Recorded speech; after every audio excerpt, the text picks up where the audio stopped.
Today, we are so very grateful for a presentation from Sophie Lucas, who is a lived experience lead and peer educator for Project Air Strategy. Sophie also works as a peer educator for New South Wales Health and is a mental health advocate. Thank you so much, Sophie, for making time for us today and our audience. Welcome. Thank you. Just going to set up the screen now.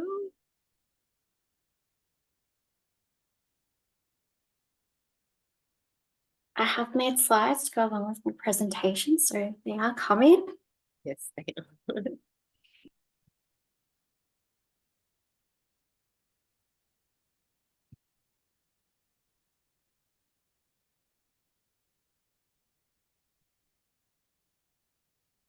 Okay, let's just go over here. Sorry, 1 second. How does that look? Good? Looks good to me. Great. First off, I would like to acknowledge the Wodi people of Dharawal country, which I'm meeting on today. I'd also like to pay my respects to all elders past, present and emerging. Always was, always will be Aboriginal land. It's been hard to write this. Oh, next slide. That's where Dharawal land, near where I live. Thank you. It's been hard to write this. That critical part of me has been really loud. I keep deleting everything, change my mind about what I want to write and how to set it out. Do I want slides? Do I not want slides? I went with slides, and this meme is very accurate to the process of making this presentation and trying to get it perfect to my liking, which is always hard. So this part of my story starts in a dark place, but it continues to a place of contentment, ongoing curiosity. It's about nurturing strengths and accidentally stumbling along hope in the darkness and learning to use my emotions to create meaningful changes. I wanted to die. I've had this thought come and go, sporadically or sometimes more frequent, but this time it felt like it was time. I'd been fighting my own mind for far too long and I was exhausted. I felt like I tried everything to no avail. Mentally, physically, environmentally, future goals, I was stuck. I was stuck in a few situations that I didn't know how to get out of. At the same time, there was a part of me that wasn't ready to die. I'd spent the better half of the year in and out of hospital for body and mind. But the last time I was in the psychiatric emergency care centre, I was really asking for help. I wanted to get help. At the same time, it felt like I was only being seen as someone with BPD. I remember saying in that meeting with the psych team, reminding them that I also have other diagnoses, physical and mental. This meeting ended up being my ending point and unknowingly my starting point. I was crying, pleading for help, willing to try any treatment that may or may not work, in the hopes that it will reignite whatever spark that lives inside of me again. Unsurprisingly, I walked out defeated. I was told there was nothing that would help me. Oh, not yet. I was told that there was nothing that would help me. I still remember the psychiatrist telling me they were going to put a note in my files for emergency staff to not section me, as admissions aren't going to be helpful, as well as being told a few other grim things. I walked out of that room so afraid, so lost, after repeatedly being told, if things get worse, if you need help, go to emergency, to now being told that they can refuse to help me. I did not feel safe. I didn't feel hurt. I left the hospital the following day with plans. Sounded like the mental health team had no hope for me. What hope did I have for myself, despite finally wanting to accept help? Throughout that year, a friend in Canada wanted to try to cheer me up. She said there was a surprise in my emails. She bought me tickets to see The Cursed Child for the following year. I couldn't let her down. I promised myself that I would go to the show, then it will be time. I got bored and impatient waiting for The Cursed Child to happen. I needed something to fill my time. I'd already done some good mental health advocacy work before this relapse in my mental health. I was interested in what more that could offer, so I did something unexpected and called TAFE. I asked about what mental health courses were on offer for semester 1, just the following month. I got told about Certificate 4 in mental health peer work, and it worked with my schedule. I just needed to have my own experience of mental illness.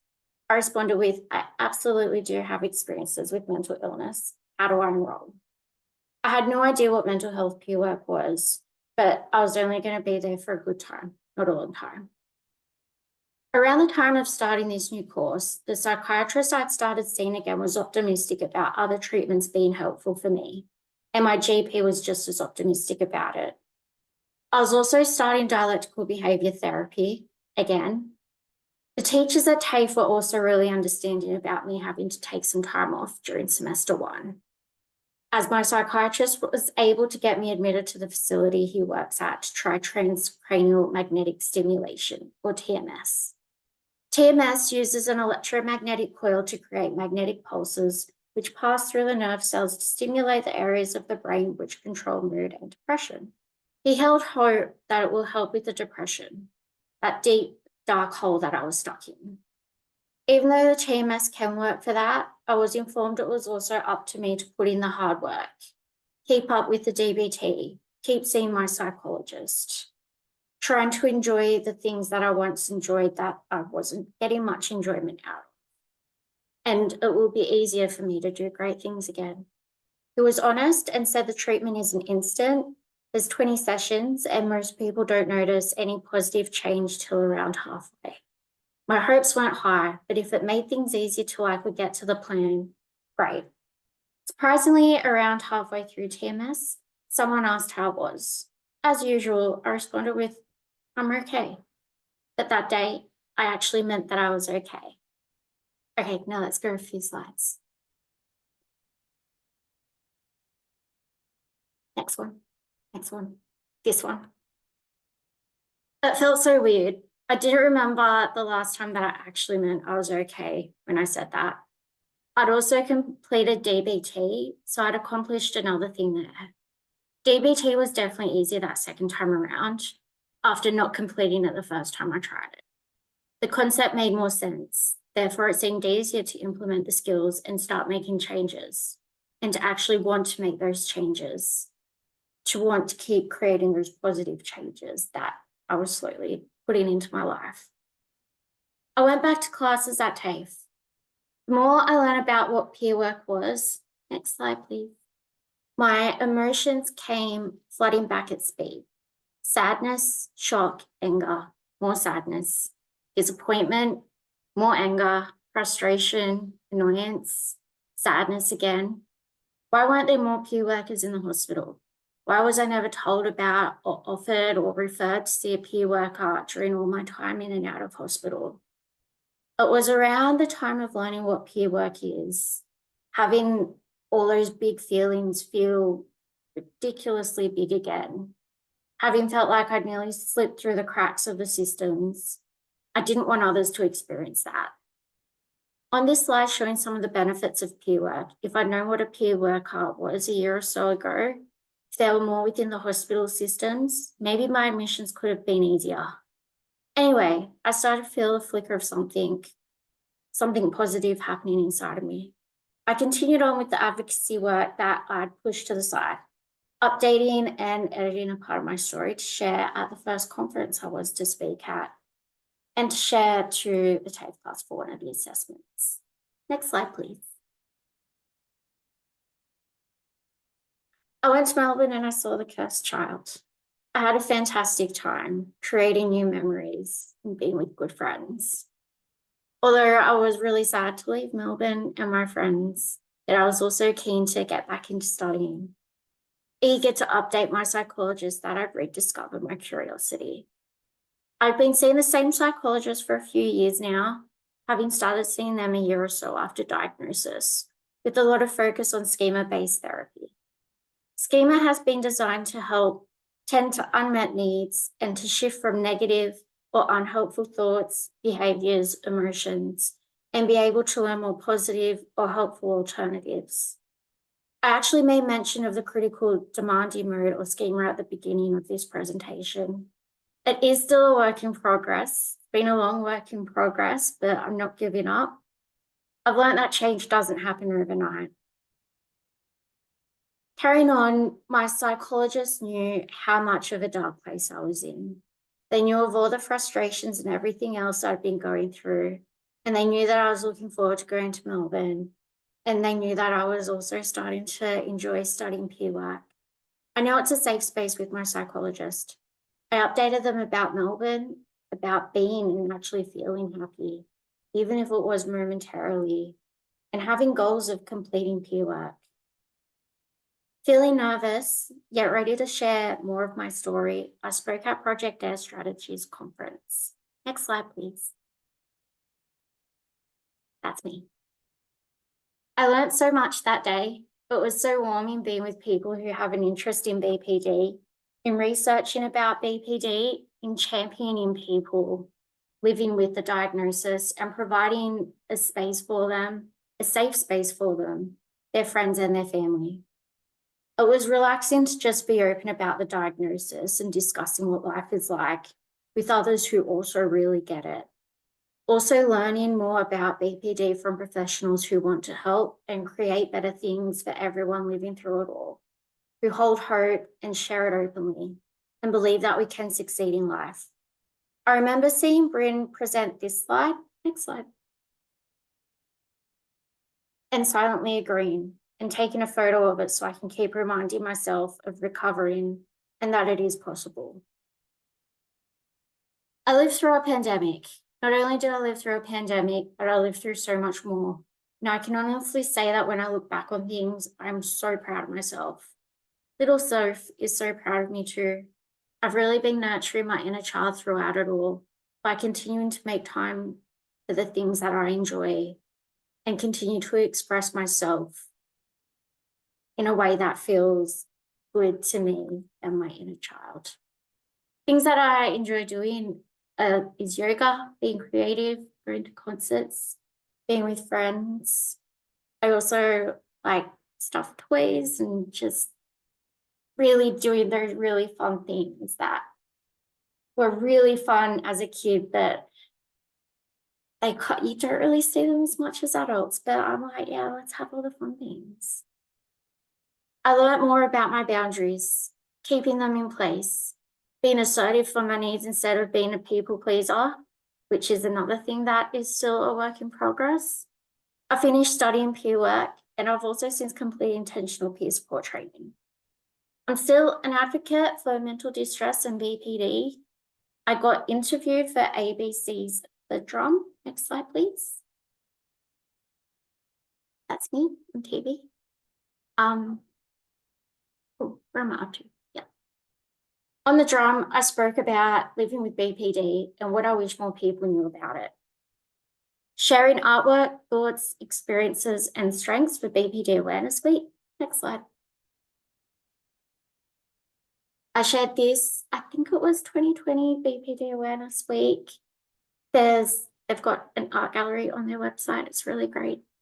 I've landed myself employment, meaningful employment, in the next local health district over from me. There, I work alongside clinicians co-facilitating training days for mental health staff.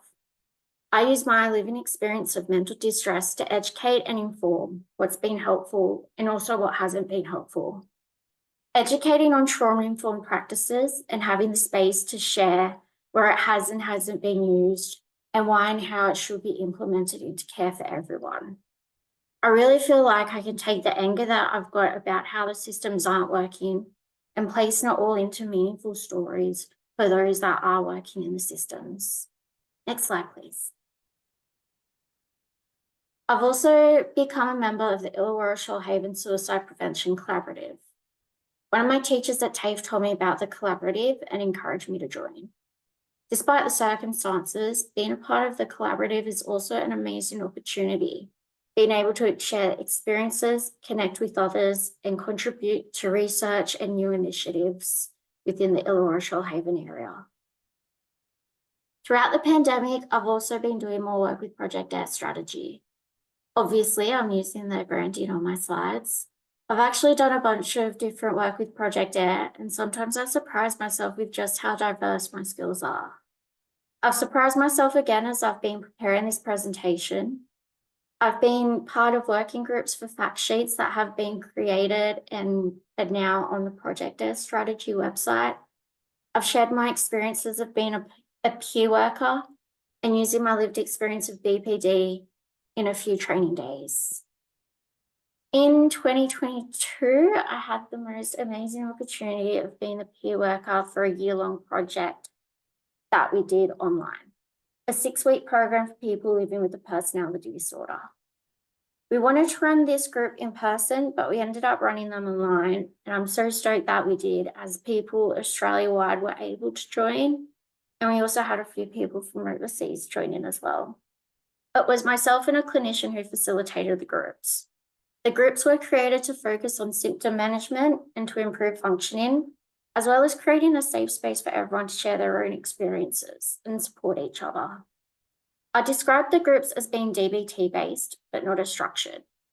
We did start the week with a mindfulness activity, which was also asked of each group if anyone had a mindfulness activity that they preferred, and we can use those. As I like more tactile or physical mindfulness activities, or grounding, such as paired muscle relaxation, mindfulness of an object, using the 5 senses, I did those on a frequent basis. And I find a lot more people become more open to mindfulness when you learn that it's more than just thinking about leaves on a stream. We are still waiting for the findings to be published. Brittany's also a perfectionist and keeps editing the paper. But some of the findings that I can share is that participants experienced improvements in their mental health and reduced BPD symptom severity. Having a place to connect with others, it was said the groups were nice to be a part of something where everyone else can relate. It has provided me with more hope that things will get better and be okay. People really liked using a peer worker as a model of recovery and said the peer worker's journey to wellness in their life. It's important to have proof that living well is achievable. Over 80% of people said they had an improvement in well-being and found the groups helpful with managing their issues. A big 92% would recommend the group to others. I'm so hopeful that groups like this can become more widely available. I know something like this would have helped me so much throughout the years, and no words can begin to express how magic it's been being able to do work like this, providing that connection, support, understanding, and safe space for others. As well as doing the peers group, I'm also a lived experience research assistant. Trust me when I say that's a position and a skill set I never dreamed for myself, but it's one that has so many possibilities and I'm very keen to continue exploring. I was also able to contribute to a scientific presentation a few of the researchers from Project Air presented at the International Society for Personality Disorders Congress last year. That scientific presentation was on research into fMRIs and the pervasive patterns of negative self-views and emotion dysregulation. I feel like I really spoke to that from the heart, really. I did word vomit a bit. That negative and critical self-views, I definitely still experience, and it's hard to live with, but with that research, they are finding that that is a thing. And we're hoping that with more research, more MRIs, maybe more therapies or more targeted treatment approaches can be created to help, hopefully get rid of the negative self-views or make it easier. I'm not sure, but it's moving that way, but it's science, so it could take a while, but I'm hopeful. I'm also still a part of the training team. Last year, Bryn and I co-designed a new training day in which 100% of the participants said they'll recommend it to their colleagues. Having the space of bringing lived experience into training for clinicians have given me so much hope. Hope that people will be treated like a person, be listened to, have hope held for them when they are unable to.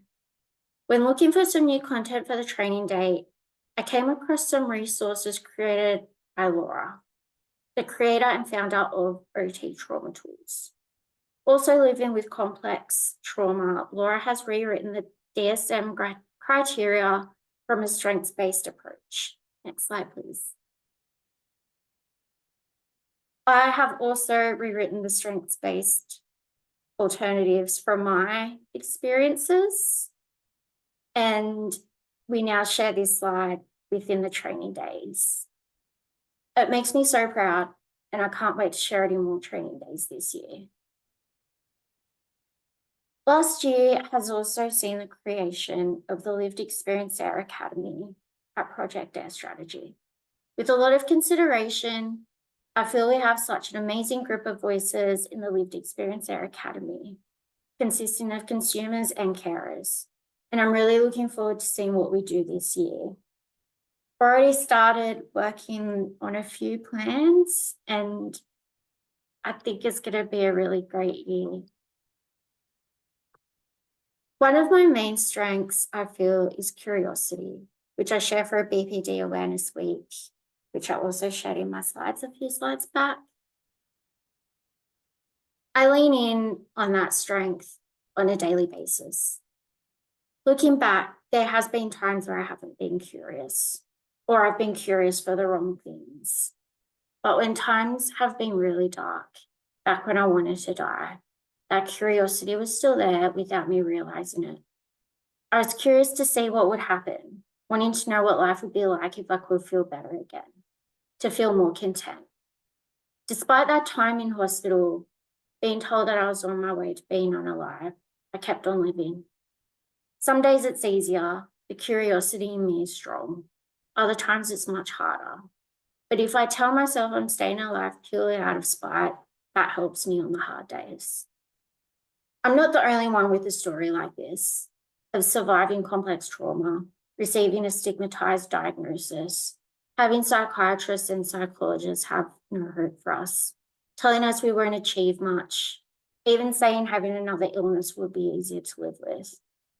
I know I'm not the last person to have a story like this, so I'm going to keep being curious about what I can achieve and keep doing the work and the advocacy that I've been doing, as it would be so great if one day stories like this are a thing of the past.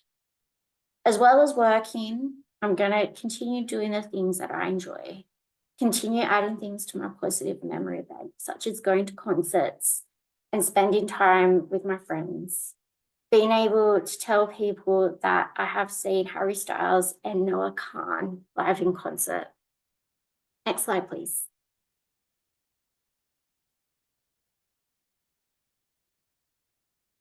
I remember being told in a DBT group one day that some people are like cornflowers or daisies.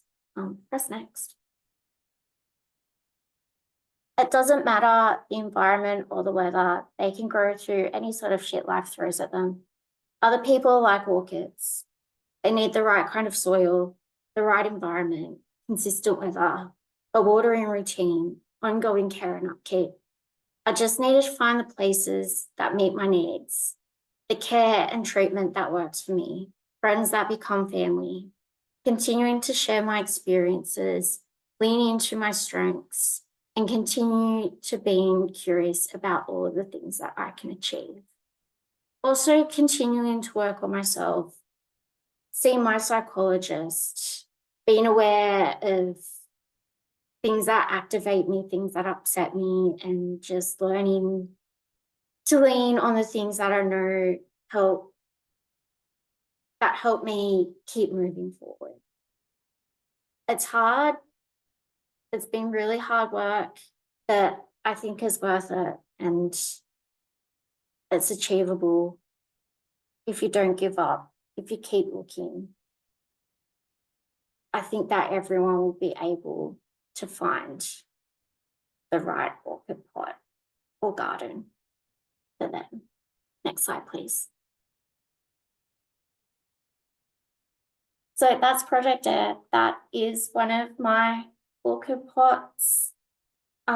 It's really great working there. I work with cool people.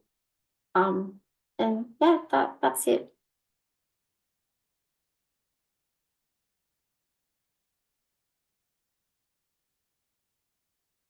At the end of your presentation? Yeah. Sorry, that ended quite abruptly. No, that's all right. Thank you for bearing with me with my amateur slide page. I thought you did very well. I have not done that for a while. Thank you so much, Sophie. It's so wonderful to hear you speak of your experiences. So we're going to now, oh, we've got half an hour. That's amazing. So we're going to now have a look at some of the questions that were submitted with everybody's registrations. Just let me get those up.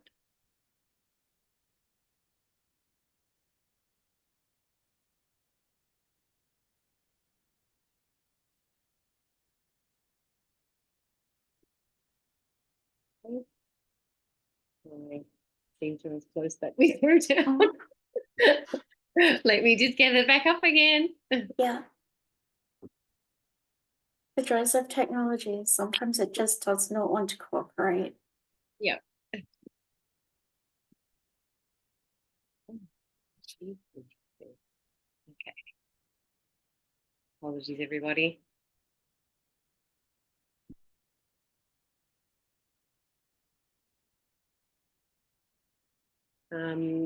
Maybe we can also, now I've got to just load the window, so maybe we can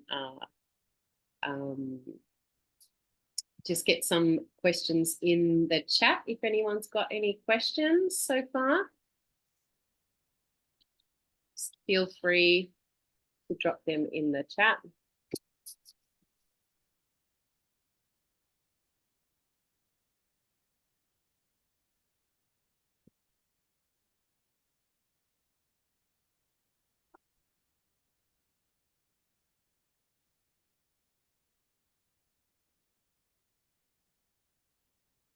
Okay. It's taking its time. That's okay. May need to preemptively apologize. It appears my computer is overheating.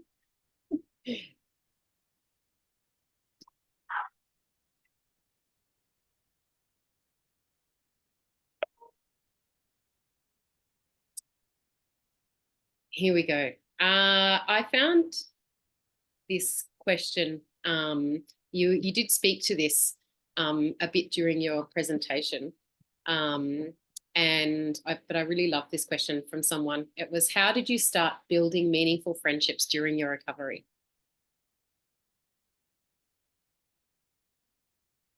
Just, I feel like with me, it was a balance between like the more I get to know someone, the more I can trust them and just kind of drop hints about what I'm dealing with mentally. I still remember the first time I shared that I've got a diagnosis of BPD with one of my friends, the same friend who got me the first child tickets. And she responded in a way that I never thought anyone could, but she just started Googling BPD and talking about it with me. And we just spent an hour or so on the couch together, Googling it and going through it. And I was telling her my experiences to some of the information that we were getting. And I felt that was a good way to share it. And over the years, I've found like quite a few really helpful and really informative, I guess, like infographics on Instagram. And I've got like a folder full of screenshots. And I find that just sharing those with my friends has been quite helpful. And yeah, just working on those relationships. Like, I think also understanding what upsets me, what my boundaries are, keeping them in place and just being open and honest. And, you know, I've still lost friendships, but I've still got, you know, really close friends that have been there for me through everything. And, you know, I feel it's about quality of friendships and not quantity. Like, there's been times when I've had lots of friends and felt lonely, but when I've got just my small group that really understands me, that's what feels important to me. Yeah, beautiful. Following on from that question, what was the best way your loved ones were able to support you? And what would your number one tip be for carers? I feel I kind of answer that with my friend just Googling it. Also with that, you know, there is a lot of not so great or helpful information out there. I know with me, like, I've found the things that speak to me and that don't seem stigmatizing or really negative. And if anyone asks for more information on BPD, I just share those resources with them, like knowing that I like them and I resonate with them. I feel like that's also the information that I want other people to know as well. So did that answer the question?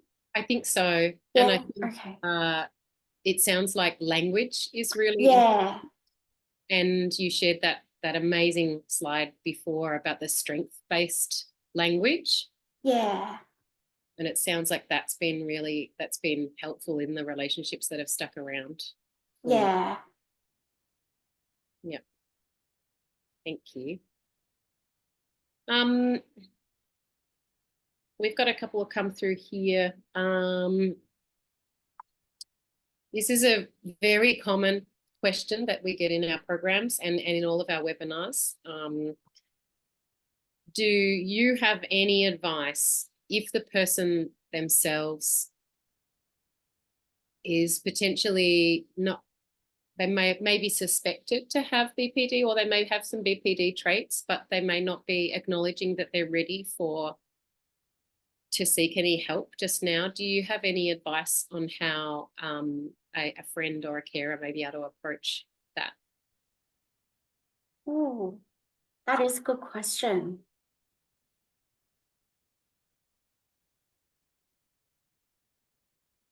I feel that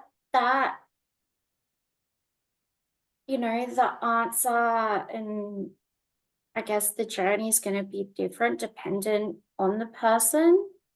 Like, even when I first got diagnosed, I spent quite a while thinking, oh yeah, this is right, this fits. And then immediately I think, no, it's a misdiagnosis. Why they're giving me this diagnosis? It's not me. I've just got anxiety and depression. Like, things are just being really terrible in life, and it's just making me more depressed and angry. But I think, again, going back to finding information and resources on what it's like living with BPD, finding other people's lived experience stories and reading them. And if you've got that relationship with the loved person, like, share it with them. It's like, hey, I found this and I read it. Like, does any of this resonate with you? And maybe that could create something in, you know, maybe they see something in that story and think, oh, should I see someone about getting a diagnosis? I think that's a really great answer to a really tough question. And I think the answer is tough. And I think you really spoke at the beginning, like at the beginning of your answer, and you said it's an individual journey.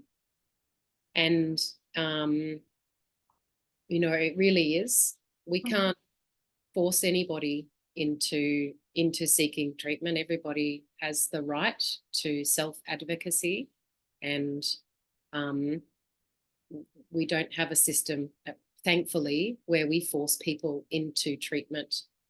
It is a tough situation, and probably the best advice that we would give, our organisation would give, is to come find a program such as Family Connections, so that you can educate yourself and you can begin to understand a lot more about what it is like for the other person, what more about BPD, how they're experiencing life, and how we can support them with learning better language, learning better relationship skills. Really the focus is on working on ourselves and enhancing our own skills. Yeah, thank you for that answer. Okay, what else have we got here in the chat? Sophie, did your experience find one type of therapy style better for you than another? Or have they all assisted you on separate areas along your recovery path?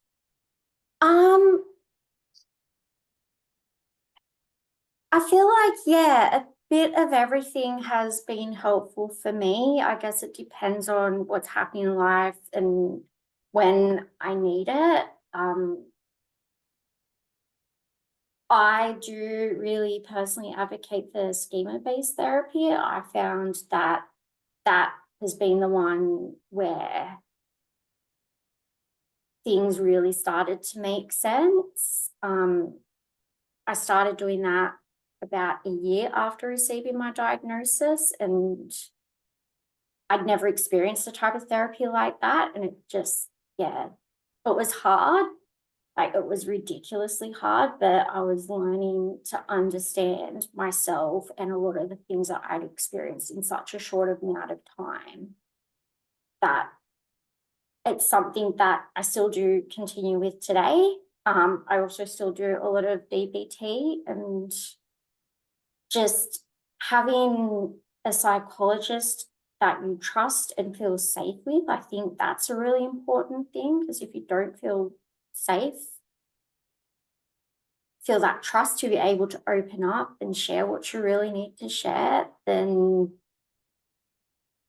I personally think that whatever type of therapy it is isn't going to work. As I found that having that trust, like looking back, all the therapists that I have trust, which hasn't been a lot, they're the ones that I've really found a lot more benefit in going to see them, in noticing different things, in learning what I can do to live with big emotions easier. Great, thank you.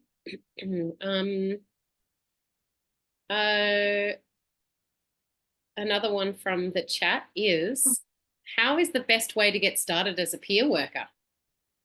That's a good question. So TAFE have the Cert 4 in mental health peer work, which I think is probably a good place to start. MHCC, I think it is, also offer a few different peer work courses, even if it's an introduction to peer work. I think they even do the Cert 4. I'm not 100% sure. There's also the intentional peer support training, which I mentioned as well. Although that is a really great course to do, it is at the moment only done like through private training facilities. So it's expensive, but I found it was really worth it and really enhanced, I guess, my knowledge of what peer work is. Great, thank you.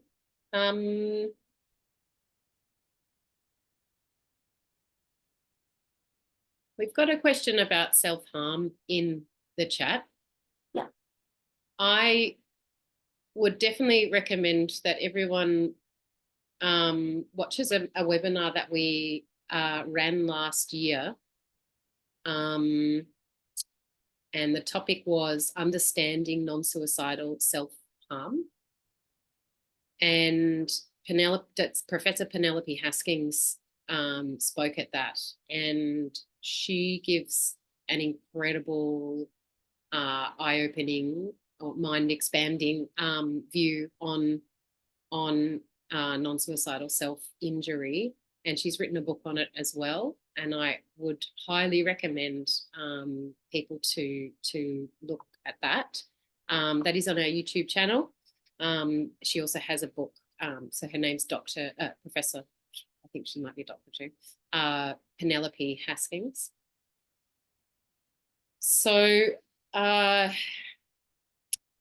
do you feel comfortable answering the question about self-harm, Sophie?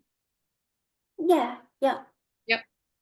So the question is how to respond to my daughter when she is considering self-harm.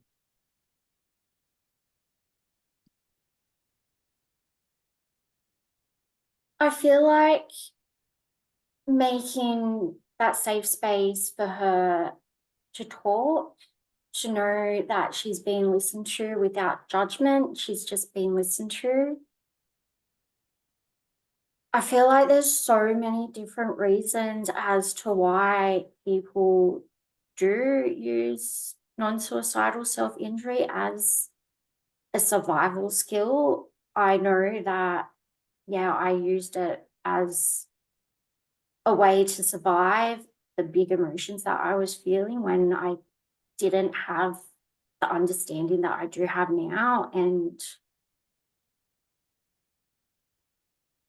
even as I grew to get more understanding around BPD, what it is,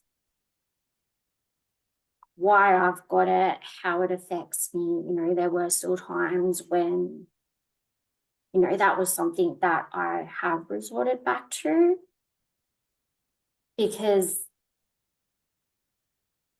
I know that that is a quick fix to the big emotions that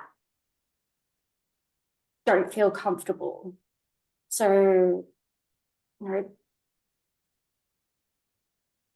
yeah, it's just trying to understand why it's happening, and that, you know, it's a way to, at least for me, to survive the big emotions, to try and feel something else that I have control of, whereas, you know, I don't have control of my emotions. So yeah, there's so many different reasons as to why people do that, but, you know, let your daughter know that you love her and you're there for her, and, you know, you want to listen to her and you want to be there for her, and if she wants to share, you want to understand why it's happening, and just allow her to come to you and don't force anything. I know that that's what I would have liked. And I haven't heard of Professor Penelope, but I know I'm gonna go home and Google her and, yeah, find out more, because it is a tough thing to deal with. And if it's something that you don't do, I can understand how it can be so, I guess, scary, not knowing why you do things like that. Thank you. That's an incredible answer, Sophie, and I really appreciate your vulnerability around sharing that. You're so right.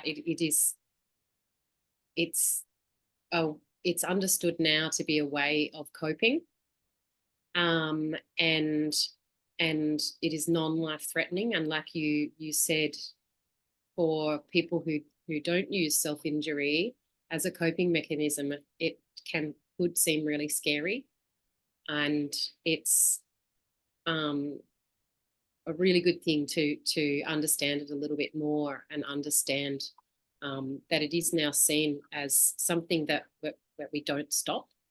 or that the person may not be able to fully stop because it's part of their makeup and part of their condition and part of what they live with. Yeah, I recently read somewhere that, when going into therapy and learning new skills, it's not about getting rid of the old skills, but it's just about adding new skills. And the way I see that is that I've now got all these new skills that I can, when things get really big and emotional, go through all of them. And I've got such a wider variety of skills to try and work down the mental list that I've got and find something that works before I get to the non-suicidal self-injury. And, it's still there in my skills, but it's right down the bottom of the list. And I just keep finding new skills to add into that bag. Thank you. We've got a lived experience support group question. Do you have any tips about what's a good support group, or perhaps ones that you know of that that are running that people can access? That's a really good question.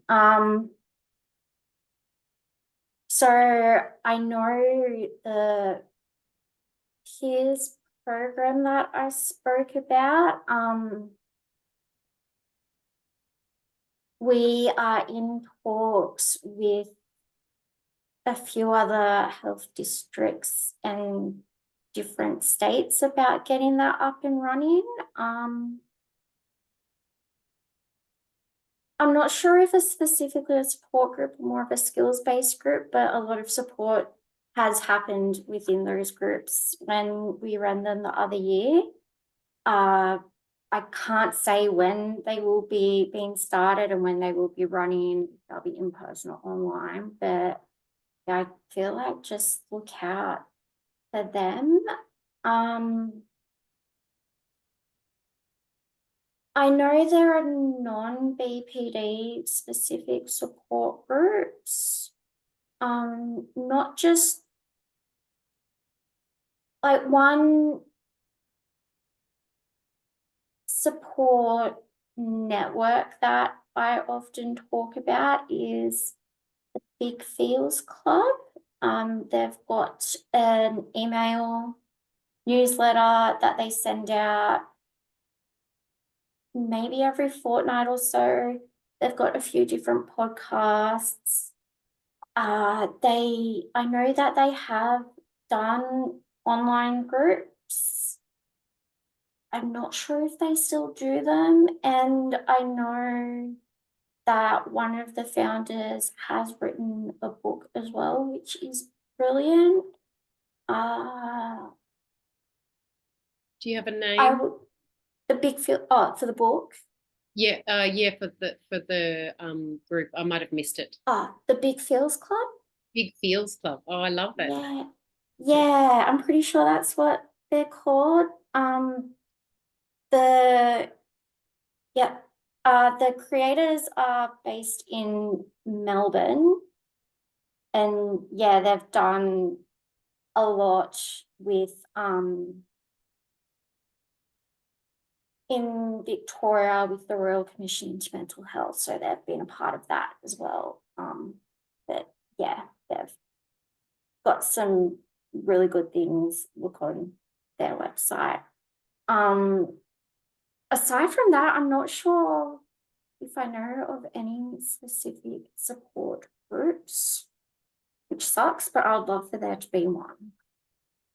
Actually, more than one. There needs to be multiple. Sounds like something that we may be able to look forward to in the future. Hopefully. Yeah. Well, someone's written, SANE has a great forum support group. You're right, they do. Yeah, they do. And they have got some really good forum support groups. If you get onto SANE's website. I think we might wrap it up there. Thank you so much, Sophie. It has been really amazing. Just before we say goodbye, I want to just talk to you all about our funding model. As you may know, all of our programs and webinars are run entirely by our dedicated team of volunteers across Australia. We currently receive no government funding and rely entirely on the generosity of donations from the community in order to keep operating and deliver as many free programs and events as we can to families in need. Thank you to everyone here today who has already donated with your registration. We really appreciate it. And for those who are yet to donate, if you have found value in today's webinar and would like to see more of these, we would love for you to send us a donation if you've got, if you can. That would be really amazing. So yes, I hope you have all enjoyed today's presentation and gained a little bit more understanding. I personally have really loved hearing Sophie speak again. I did get to see her in Sydney. Thank you so much, Sophie, for lending us your time today and your dedication and your voice to this space and sharing your experience. It's really, really amazing to see. And thank you. Been a pleasure. Yeah, great. Thank you. Yeah, and thank you to our audience for being here today. We'd like to invite you to give yourselves a pat on the back for showing up for yourselves and your families here today. And if you've got any further inquiries about today's presentation or anything about our programs, I'll pop an email in the chat here. But I will send you all a follow-up email, which will have a bit more information in there about how to get in touch with us and put yourself on the list for one of our programs. But yes, thank you to everyone here today. And thank you so much, Sophie, once again. Thank you. Thank you.